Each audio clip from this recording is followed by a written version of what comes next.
listening to the Mark Bradford Alchemy for Life podcast. You're going to need to stay in your lane. Hey, here's some advice. Stay in your lane. Just stay in that lane and things will happen. Huh? So, have people told you that? Have people told you to stay in your lane or even pick a lane? It's interesting advice, isn't it? Have you done that? And if you have, how has it worked for you? Like, how long have you picked a lane or stayed in your lane? And what made you want to leave your lane? And who defined your lane to begin with? Those are all pretty good philosophical questions, wouldn't you think? It's a little like someone sees you wearing red, like, just wear red. Red seems to look good and you just wear red. Well, you wouldn't have figured out that red looked good on me if I hadn't tried red and gotten out of my green lane. And that's a silly, simple analogy, but it's true. But whatever lane you pick, and this goes back to job, career, or calling, and you might want to listen to that for a foundation.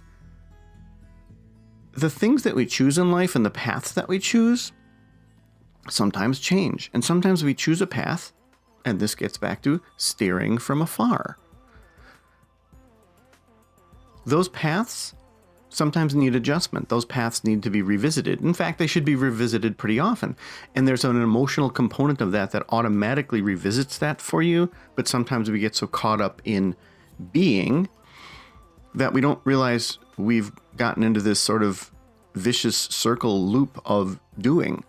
And we're just going to do that because it sort of works. And you're going to, hoof it. You're going to do it. But I'm not really belaboring this point because this is important. Before we even go on to the main point of this, where did that lane come from? It's a huge thing to say, stay with X. Because what if X wasn't the thing you were supposed to choose? Or what if X worked for you for a year or so? Or what if the market for X has changed so dramatically that it's not fun anymore? Or what if X is fine, but that's your job? Your career or calling is Y and Z. You can't figure those out unless you try them. And I only want to say this once because it needs to be said in case anyone listens to this and the whole time they're thinking this. So let me dispel this. I am not talking about being distracted by things. Ooh, squirrel, shiny object. Okay, I am not talking about you don't do your work because you're busy being distracted by this thing. Okay? I'm not talking about that. It can look like that to some people, but that's not what I'm talking about. What I'm talking about is you spreading your wings a little bit more. Is you flexing your creative muscle, your intellectual muscle, your physical muscle in some way that you normally would not have. Because then you're going outside your lane. And that's when I push back and I say, good. Leave your lane. Leave your lane. Scott Adams, who I've had on my podcast, who has an awesome podcast himself, has a daily Periscope, which is going away, by the way. So it's a daily broadcast that he has, and he has a number of really good books, and one of them is How to Fail at Everything and Still Win, or Be Successful or Win Bigly or something. Oh no, Win Bigly is another book. Anyway, clearly I've mushed them all together. He talks about something called a skill stack, and I think this is vitally important. It's something that I've focused on in the past as well, but I didn't have a name for it like that. And so basically his definition of a skill stack is a number of skills that are unrelated. They don't have to be, but the more unrelated they are, the more valuable they become when you combine them. So for example, he would say that he's kind of a mediocre, if not crappy, cartoonist. But because he also has a degree in economics, he's also worked in business, he also knows things about marketing, he also is a trained hypnotist. All those things come together to make him who he is.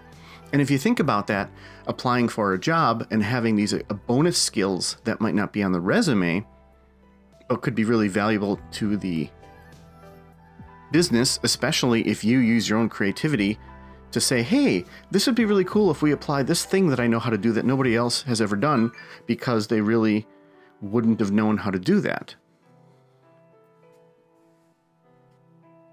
So in that case alone, having that skill could be very valuable. It makes you a valuable person. It makes you marketable. It makes you more useful. Now imagine applying that to being an entrepreneur.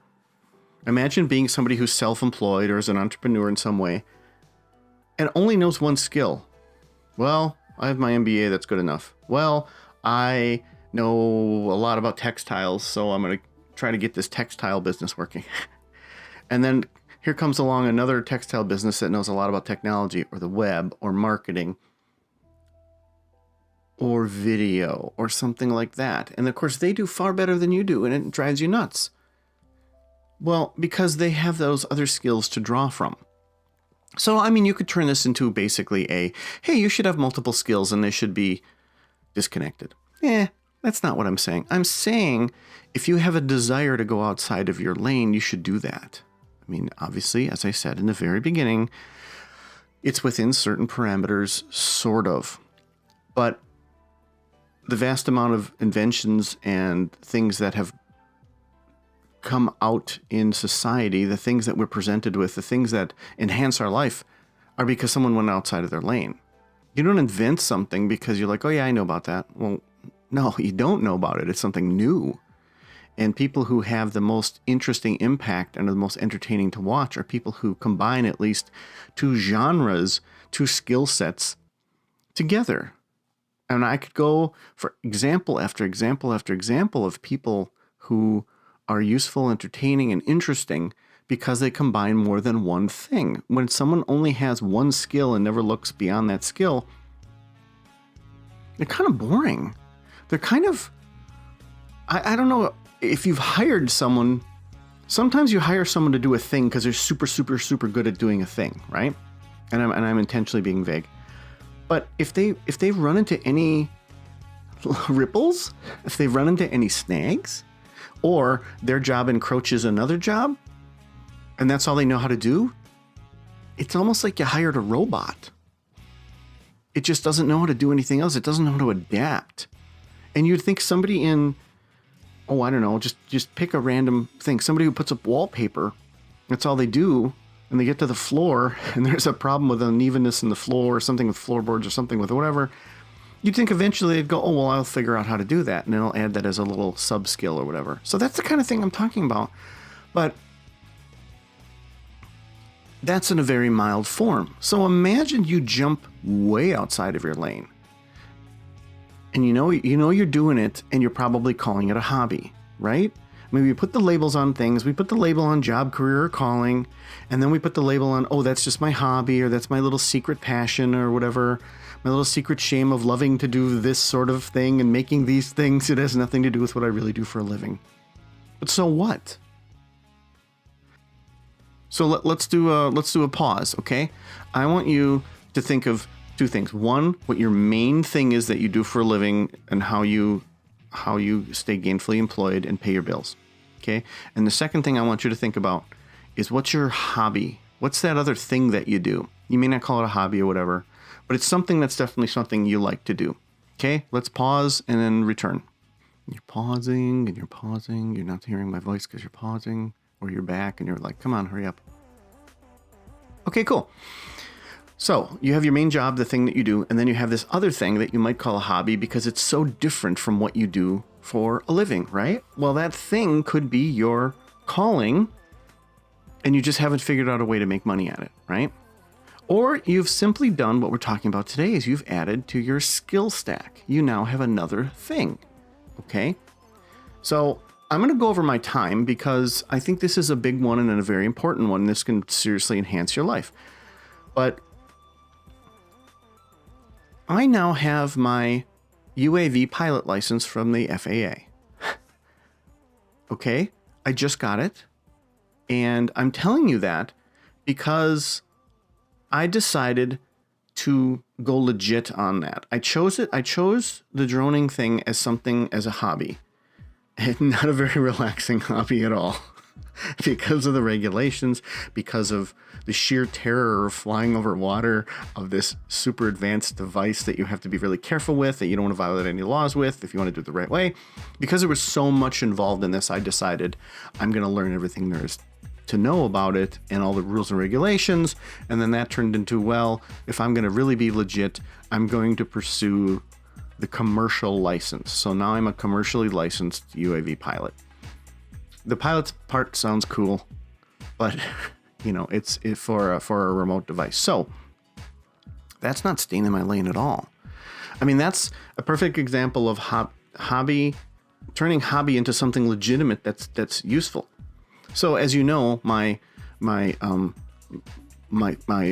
IT firm that does web development, this is a beautiful thing to have access to.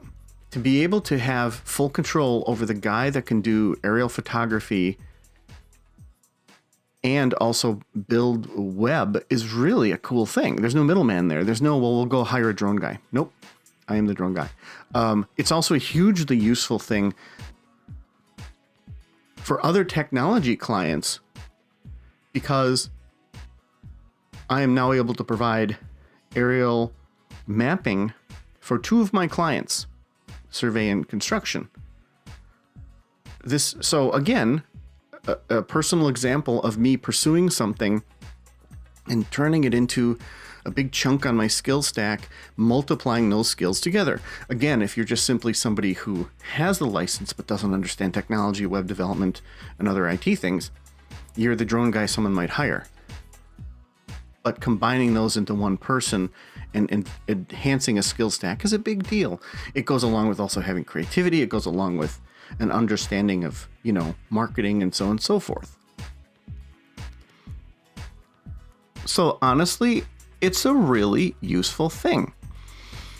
And the reason I came at it this way with you, with building that foundation first and then talking about this, is because if I were to simply sit down with you and say, hey, you know what, Harold? Yeah, I know your name's not Harold. We need to add another skill to you to make you more useful to people. Okay. Well, what do you want me to do? Well, I don't know, but it has to be something different than what you already know. I mean, you're already a good accountant, right? You'd be like, well, I'm kind of lost. This kind of pisses me off because I'm good at accounting. But there's something else you're doing already. So I just want you to think in that way. Think in that way. Think in the way of going, here are my list of skills. And you encounter this sometimes when you put your resume together. And in fact, there are people, and rightly so in some cases, where they'll say, don't list that on your resume. It kind of detracts from your point of going in this direction. But more often than not, I would say list it. Because people would go, wait a second. Like if I wasn't self-employed and I was applying for a web development job somewhere for something, or I was applying to be a host for a larger show or something like that, or I was being picked up and getting syndicated by such and such, I would certainly list that I have a web development skill, that I have technology experience, that I have speaking experience, that I have this license now. Because they'd say, oh, that adds a lot to the show. That adds a lot to your ability to speak on items instead of just being a talking head who just reads from a script. So do you see how that adds to you? So regardless of what it is you do is your main thing, getting out of your lane not only helps you with having an additional skill on your skill stack, it gives you an option and a direction you wouldn't have been able to go into. God forbid something happened to your actual form of employment. The market changes, you lose your job for some reason, etc. And it also gives you a possible direction to go. Because what if you don't feel like being an accountant anymore? What if your heart was never really in it? You're just kind of good at it? And I can certainly relate to that because that's one of the fallacies of childhood is they say, if you're lucky, you'll be good at something and you can make money at it. Well, no, a lot of times people are really good at something, and they just end up making money at it because they're really good, but they have no interest in it. They just seem to be really good at it. So your next step in life might be the fact that you exited your lane. Talk to you later. Hey, Got some cool news for you. You know The Sword and the Sunflower has been out.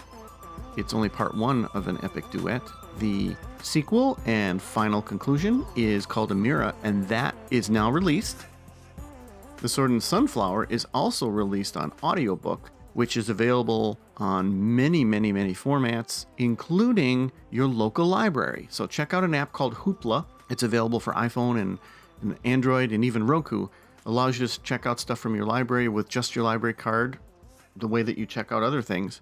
So you can actually get the audiobook of The Sword and the Sunflower just by checking it out from the library. And check out Amira, which is now available on paperback and Kindle. And finally, in addition to that, the book called The Status Game 2 is actually available in libraries as well now as an audiobook. So check them all out and let me know what you think of The Sword and the Sunflower and Amira. I'm quite pleased and proud of those. Thank you.